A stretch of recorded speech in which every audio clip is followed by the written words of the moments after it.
In the 4 years between the release of Star Wars The Force Awakens and the rise of Skywalker, Lucasfilm lost half their audience, their paying customers. Depending on which metrics you apply, an argument can be made that between a third and half of Marvel's customers were similarly snapped away over the course of Phase 4, which lasted 3 years. But then Bud Light said, "Hold my beer," and did the same in 48 seconds. Because that is how long what is arguably the most ill-advised advertisement in history lasted. The case of Bud Light will be part of the curriculum in marketing programs at universities worldwide for decades to come. But in addition to that, Bud Light serves as a great case study in why corporations like not just ANHEUSER-BUSCH, but also Disney, Netflix, and others go woke in the first place. So, if you ever wondered why these huge corporations seem determined to drive away their customers in order to push a social message, this is the video for you. I will begin with ever so briefly recounting what has happened with Bud Light, how ESG is ultimately behind all this, and finally, how this could be an inflection point. We have a lot of viewers from around the world watching this, many of whom will be unfamiliar with both Bud Light and their recent challenges, so for those of you who are already fully caught up, please bear with me for a moment as I get everyone else up to speed. In most countries around the world, the biggest and most sold beer brand will be some mass-produced swill that connoisseurs will scoff at and mockingly refer to as piss water. As all such mass-produced beer fundamentally tastes the same, but if you drink enough of it, it will give you a nice buzz, and since it is mass-produced, it is cheap, and that is why it sells the most. One such beer, and the best-selling in the United States, is Bud Light. For decades, Bud Light was marketed as the beer of choice for the working American man, celebrating the real American hero, featuring hot chicks and young adults partying and having a good time. The marketing started struggling a bit in the last few years when Bud Light's parent company Anheuser-Busch were acquired by Belgian InBev, as their European marketers didn't understand the American market. It didn't go completely off the rails, however, until a few weeks ago, when an all-American but all-too-woke marketing team commissioned one social media advertisement with overnight superstar influencer Dylan Mulvaney. Hi! Impressive carrying skills, right? I got some Bud Lights for us. So, I kept hearing about this thing called March Madness, and I thought we were all just having a hectic month, but it turns out it has something to do with sports. And I'm not sure exactly which sport, but either way, it's a cause to celebrate. This month, I celebrated my day 365 of womanhood, and Bud Light sent me possibly the best gift ever, a can with my face on it. Check out my Instagram story to see how you can enjoy March Madness with Bud Light and maybe win some money too. Love ya! Cheers! Go team! Whatever team you love, I love too. Okay. Love ya. Okay, break a leg. This one advertisement completely, utterly, and irrevocably destroyed the brand.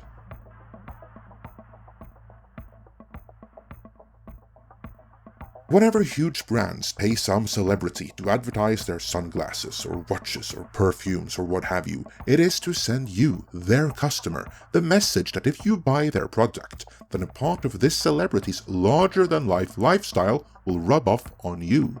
So naturally, many took this Bud Light social media advertisement to mean that if you drink Bud Light, then you can be like Dylan Mulvaney too.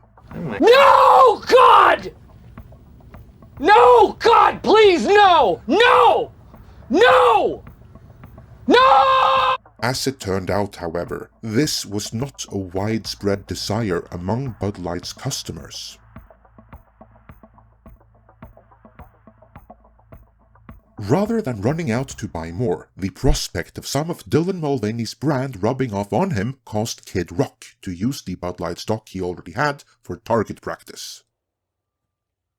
Bud Light and Anheuser-Busch. This was soon followed by a whole slew of other viral videos, and most importantly, average beer drinkers making their own Bud Light commercials, demonstrating how they now see the brand. I came in goddamn cold glass down too damn expensive. I put in 80 hours of goddamn fucking day. Oh my god. Bud Light. Yes, baby. We're gonna get some. I'm bringing it on home. I put that Bud Light away. Sat down and cried today. Yeah. I can't believe I drank that Bud Light. Now I'm gay.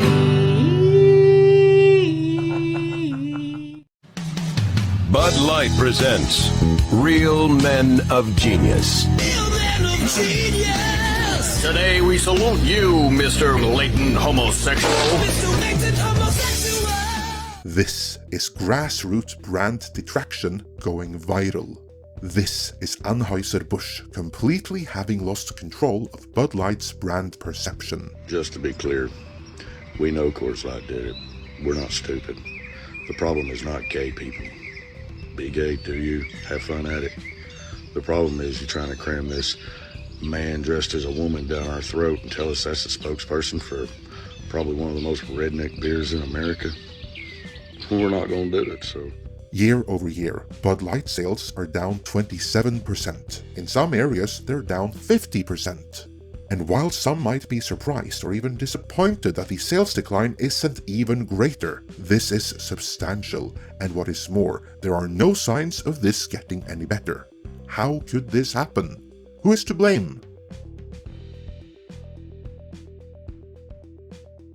Shortly after the Mulvaney video was published, many discovered an interview from the month before with the VP in charge of Bud Light, Alissa Heinerscheid, where she spoke about what taking on such an iconic brand that traditionally was so focused on men meant to her. And I would say the most important thing about this job is that you have to prioritize bringing other people along the way. Community and women, I mean, it doesn't mean anything unless I am positively impacting other people. And so that's been just incredibly important to me. My decisions with teams, I mean, I try to build teams of people who maybe nobody else has taken a chance on them. I try to bet on people who haven't had the opportunity, bet on people with similar values as me, who are hungry and want to do great things, but care about each other and protect each other and are kind and good. Mm-hmm.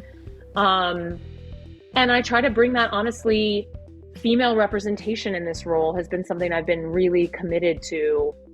We can talk a little bit about that if you want, but it's just been, ever since I took this job, I wanted to try to move the needle in some small choices along the way to sort of say, this matters to me. It's the same when I'm dealing with celebrities or sponsorship or partnerships. It's my commitment to sort of bring others along with me. I think number one, I'm a businesswoman. Mm-hmm. I had a really clear job to do when I took over Bud Light. And it was, this brand is in decline. It's been in decline for a really long time. And if we do not attract young drinkers to come and drink this brand, there will be no future for Bud Light. Okay, hold it right there. This businesswoman makes it sound like Bud Light was already in a downward spiral, so they had to do something radical. But the fact of the matter is that Bud Light was the biggest beer brand in the US. It wasn't dying, and if sales were down, they were down because beer consumption was down across the board, not just for Bud Light. So, with that established, what was this businesswoman's master plan to increase sales of Bud Light specifically in a market where beer sales are down, but Bud Light remains top dog? So I had this super clear mandate. It's like, we need to evolve and elevate this incredibly iconic brand. And what I brought to that was a belief in, okay, what does evolve and elevate mean? It means inclusivity. It means shifting the tone.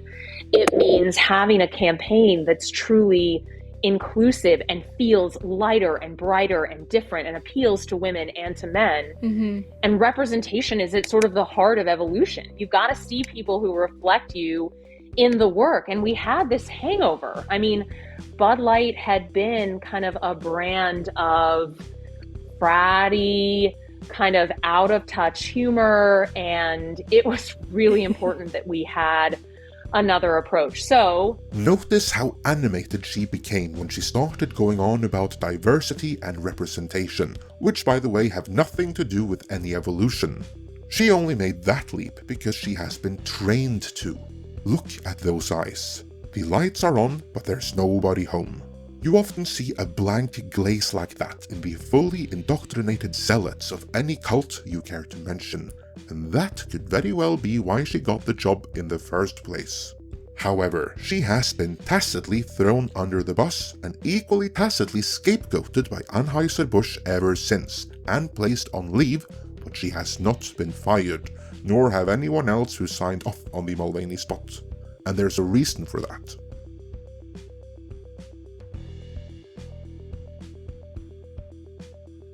Huge corporations like Anheuser-Busch and like Disney and their peers in entertainment, which is what we usually cover, have a lot of money. Or more accurately, they have access to a lot of money. They don't necessarily have a lot of money in their checking account. And to answer your question, yes, I am going somewhere with this. To illustrate the point that I'm about to make, let's say that you are the imaginary company. You have 10 million in your checking account right now, and in a month from now, you are expecting $100 million from your recently released project. Of that 100 million, you have to repay the 60 million you had to loan to fund the project in the first place. After which, you'll be left with 40 million to cover your various operating expenses, and then you get to keep whatever's left. But that's in a month. Next week, you have to pay 30 million for an earlier loan, interest, staff salaries, and more. And remember, you only have 10 million cash on hand right now. It doesn't matter that you expect 100 million in a month. There is no other money coming until then, so you are 20 million short, meaning you will technically be insolvent next week. The situation I laid out here is actually the reality for many businesses, especially huge corporations. With more money comes more problems and more expenses, and very often, the cash revenue they need to pay their expenses doesn't become available until long after those expenses are due. The solution here is of course lending to solve the short-term liquidity issue. In this case, the bank knows that our fictional imaginary company has 100 million inbound in a month, so that bank or some other financial institution would give a credit line, which would hold them over. That is basically how huge corporations stay in business, by way of credit lines. And huge corporations have huge credit lines. Up until relatively recently, the only requirement the bank or some other financial institution had to issue such a credit line was an assurance that the money needed to pay it back would eventually be forthcoming. But in the recent years, the ones ultimately in charge of the institutions capable of issuing credit lines to companies like Disney and Anheuser-Busch have imposed an extra requirement in order to do so. And that extra requirement is ESG.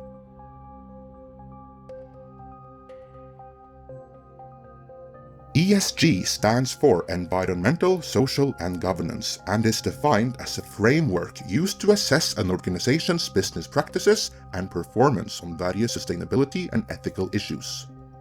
Case in point, the S in ESG, social, is further derived into DI, diversity, equity and inclusion. ESG is derived from stakeholder capitalism and for practical purposes. It means that companies are rated on how well they comply with ideologically driven social and hiring policies, as well as narratively driven environmental policies. Companies that comply will be rewarded with a high ESG score, which is increasingly a requirement to get a credit line. For companies that already had a credit line before ESG became a thing, the message as more and more providers adopt ESG is basically, nice credit line you got there. Would be a shame if something were to happen to it. This then is what constitutes the bulk of ESG money. Not new money, but an old source of money companies always relied on, but which now has a new set of strings attached. And so, even companies that have all their books and earnings in perfect order will be informed that them retaining their credit line is conditional upon them getting their ESG score up to standards. And to help them out, they will be advised to hire some ESG-trained HR and marketing personnel who will know how to, what's the word I'm looking for? Evolve the company. To make it real simple for those who want to get some more ESG brownie points fast, there's a shortlist of ESG-approved influencers that the powers that be have put their weight behind and manufactured into superstars. So hiring their services will go a long way. But why would profit-driven companies go along with this thing, which some might say looks like an extortion racket? Why can't they just find a credit line that isn't linked to ESG? Because there's fewer and fewer of them by the day, that's why. While most companies, within reason, can manage with a reduction in customers, few can manage without their credit line, meaning they're forced into the ESG racket just to retain their short-term liquidity. That's why so many huge corporations all of a sudden are pushing such similar messages. But within the different ways available to maintain or even increase the ESG score, Bud Light had the misfortune to choose the one that would not only insta-kill their brand, but get them stuck between a rock and a hard place to boot.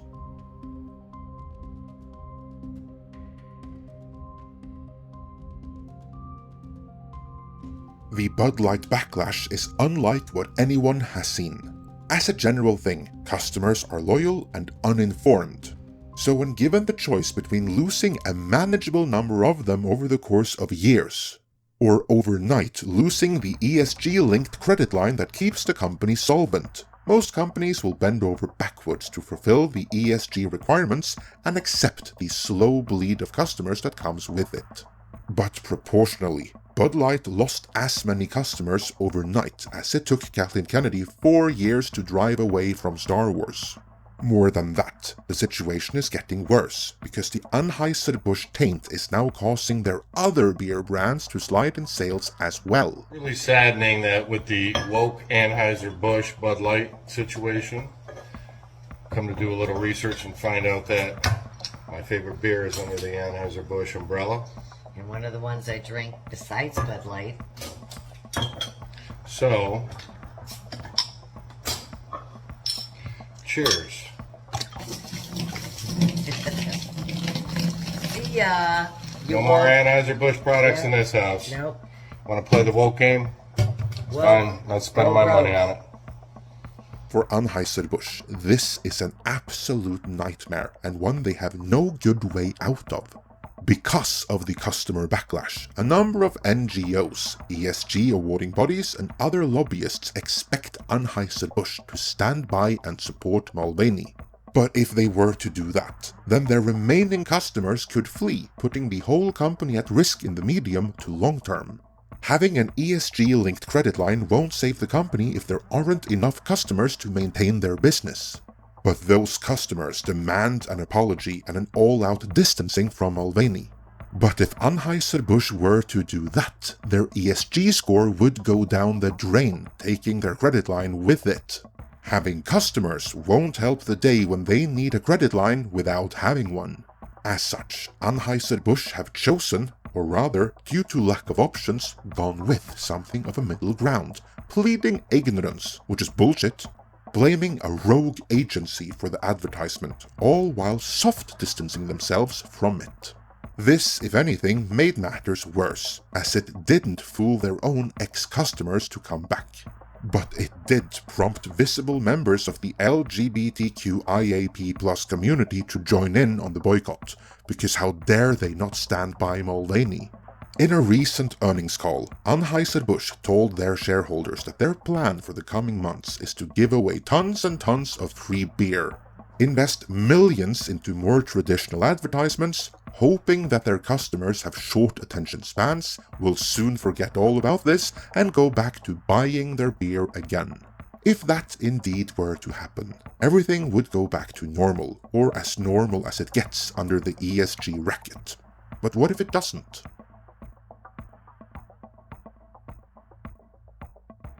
Not just the beer industry, but everyone else complying with ESG requirements are watching in anticipation to what the beer customers will do. Because now, all these companies know that if they step too far out of line from their customers, they could be next. ESG is fundamentally anti-customer, and while the companies need their credit lines in the short term, in the long run, they need their customers to ultimately have a business. Case in point, despite their wholehearted ESG compliance, Disney still has to fire thousands and save billions in content creation. Because their customers simply aren't having the ESG-approved product they've been pushing for years now. There is also the matter of the shareholders. One of our sources just so happens to have connections to Anheuser-Busch, and opined to me that, allegedly, management are terrified that some of the more resourceful shareholders might accuse them of failing their fiduciary responsibilities and take the appropriate legal action. Depending on how this plays out, what happens with Bud Light could have ramifications far beyond the realm of beer. We will keep on top of this, so to make sure you don't miss an update, please like and help share this video, subscribe and smash that bell. For now though, let me know your thoughts on this in the comments.